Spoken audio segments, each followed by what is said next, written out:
A family bank. In this episode, I'm going to address what is a family bank and how does it work. By the end of this video episode, you will understand what a family bank is and how to make deposits and withdrawals of KASH and CASH. There's a difference.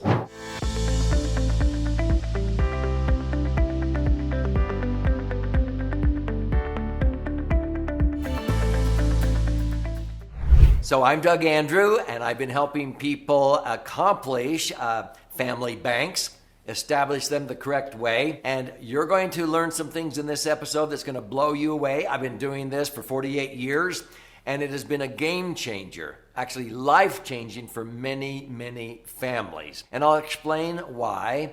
And when I talk about a family bank, everybody wants one, even though they don't know what it is, but it sounds appealing, right? And so I'm going to share with you, there's actually 3 dimensions in what I call authentic wealth. And I'm going to explain what KASH is and why that's more important to leave behind than the CASH. And I'm going to give you examples of how to make deposits and withdrawals in a family bank and the best way to set it up. And if you want a trust, you can formalize a family bank using a trust, but you don't need a trust, okay? So here we go. There are 3 dimensions of what I call authentic wealth. Because when we say the word assets, most people think of things like your house, your cash, your stocks, your bonds, your real estate, and so forth. And when you think about it, yeah, those are financial assets, but they're just things, material possessions.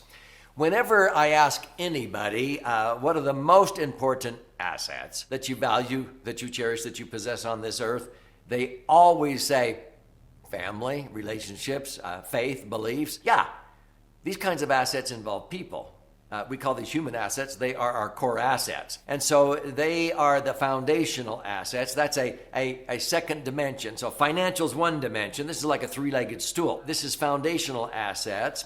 It would include your heritage, your talents, unique abilities, charitable foundations, and so forth. But there's a third leg of this stool. The third dimension is what we call intellectual assets. And that's our wisdom that we gain. Wisdom is a product of knowledge times experiences, not just the good experiences. I've actually learned more from my bad ones. It would include your formal education, reputation, systems, methods, traditions, alliances, ideas, and skills. So these are the 3 dimensions of authentic wealth, like a 3-legged stool. Many times people would come to me and they were wobbling on just one leg, usually the money. And many people would spend their whole lifetime accumulating millions of dollars of wealth financially at the expense of their health. And then later in life, they were spending all their wealth trying to gain that health. That was stupid. Or many would accumulate their financial wealth at the expense of relationships with their spouse, their kids, their grandkids. And they would always come to me and say, Doug, yeah, I've got 10 million bucks or whatever, but what was all this for? I'm not going to take any of this money with me at the end of the day. You know, there's no luggies, wrecks on hearses, as the song says. And so they began to realize that they sort of were out of balance, and they come to me to take the wobble out of their life. And so we have to try to build back up the other 2 legs, and sometimes it may be too late, but we try to do the best we can. This is what motivated me to write a book called Entitlement, Abolition that I want to gift you at the end of this video. You don't have to pay 20 bucks for it. I'm going to gift it to you, so stay with me. But there's a lot of people that were very successful, and I'd say, how did you build this wealth? And they would talk about how they had worked so hard their entire life, and they learned from their parents who went through the Great Depression, and I've worked so hard, Doug, my kids will never have to work as hard as I did. And then 30, 40 years later, they come in and they were just so depressed, and I'd say, what's up? Doug, I don't know what's wrong with our kids and our grandkids now. They don't even know how to work. And I would say, well, maybe you stole that from them. Maybe in your effort to not have them go through what you went through, you actually robbed them of the things that made a man out of you. You always said, man, it's the challenges in life that made me strong. It's like a caterpillar trying to come out as a butterfly, and you help it out, it's going to die because you see it struggle. But we're tempted to see our kids when they're struggling to bail them out, and you're actually hurting them. You want to give them a hand up, not a handout. So within this concept of empowering your children and grandchildren, I introduced the concept of a family bank. This is not a chartered bank like down the street. This is a conceptual bank, a repository, where instead of leaving behind a bunch of money that dumps in their lap, you want to leave behind the wisdom, the knowledge, the attitudes, the skills, and the habits, how to fish, instead of dumping fish in their lap. So you didn't recognize it, but I actually was giving you 4 things that spells an acronym. And before I disclose what that is, if this is intriguing you, I would recommend you subscribe to this channel if you haven't, and click the little bell so you'll be notified every time I post a new episode, which I do almost on a daily basis. This is about you. And so I want you to click like or post a comment as I proceed here. And I want you to stay with me to the end, because I'm going to gift you a 200-page book called Entitlement, Abolition, and how to set up a family bank. You're going to want one. So what is this? See, with these 3 dimensions, I help many people set up a repository, a system, a conceptual bank where they can put their financial assets, and they can make deposits into their financial bank and make withdrawals into perpetuity, and their kids and grandkids can borrow money or use it with responsibility and accountability, but it's not just dumped in their laps. It is based upon equal opportunities, and you can learn about that when I gift you this book. So you can use it for deposits and withdrawals, tax-free if you use my favorite instrument, from the financial dimension. But what about the other 2 dimensions? Well, that's where you're leaving behind how to fish instead of dumping fish in their lap. You would be better off to leave behind KASH. That's an acronym.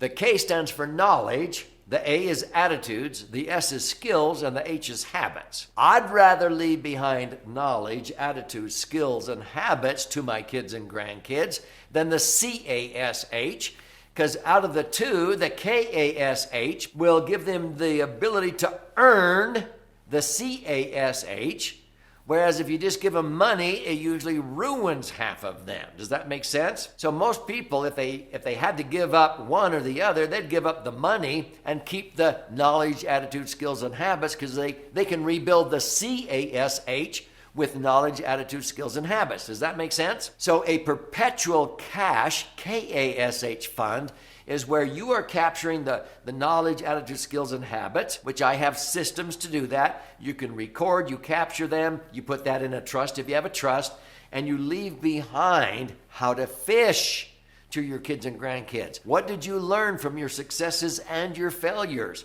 What's your heritage? What are your beliefs? If you don't stand for something, you're going to fall for anything. And so that's called the family bank. When you set up a family bank, they can have withdrawal ability. They can withdraw the knowledge, attitude, skills, and habits if they're responsible and accountable, but you can deposit it. And so I teach you how to deposit all these experiences into your family bank, and how your children will continue to deposit their knowledge, attitude, skills, and habits, so that their kids don't have to make the same mistakes, okay? Why do we go through these cycles where we constantly make the same mistakes? You don't have to do that. You learn from previous generations. And so that is the family bank. So you can deposit how you were successful in business, or how you maybe made some mistakes and what you did better. I have 22 tools that help you understand how do you capture the life lessons and what you learn from these, so that your posterity will have that available to them to make withdrawals of that wisdom and knowledge into perpetuity. So if this is beginning to come clearer to you, it's just the tip of the iceberg. So before I show you how to claim a free copy of this book, the best way to set up a family bank is to get it established with rules of governance, and the book will show you how to do that.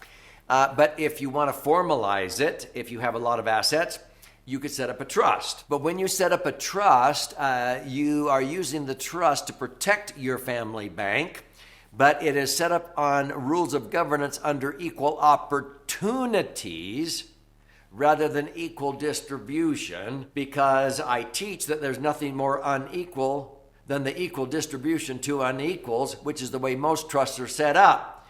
That when you die, it's just chunk, chunk, chunk, chunk, divided up and dumped in your kid's lap, and it ruins half of the kids. When do I get my share? Whereas equal opportunities, you leave behind the resources, the CASH and the KASH in the family bank, and it will go on into perpetuity.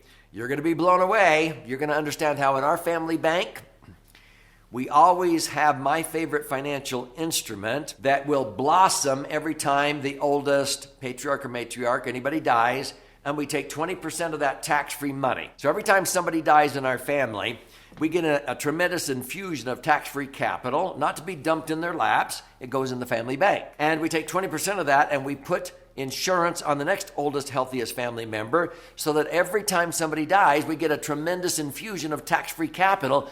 We will never run out of money in our family bank because we don't just dump it in their laps. They can take out loans, they can borrow, they can go into joint ventures, they can be matched, all kinds of ways to be able to empower them. This is pretty profound, and if you want to learn more, claim your free copy of this book. Here's how you do it. Go to entitlementabolitionbook.com. Click on the link below. Contribute a nominal amount toward the shipping and handling. Yeah, have some skin in the game.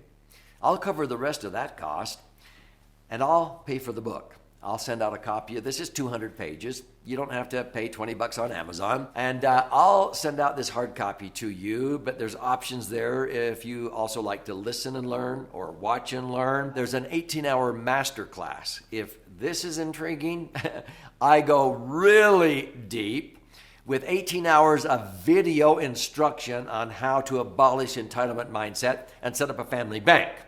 You're going to want one, I assure you. And so there's all kinds of ways to implement what I'm talking about here. And while you're in there, check out some of our virtual events, which we do on a regular basis. And sometimes we do live events, maybe in a city close to you.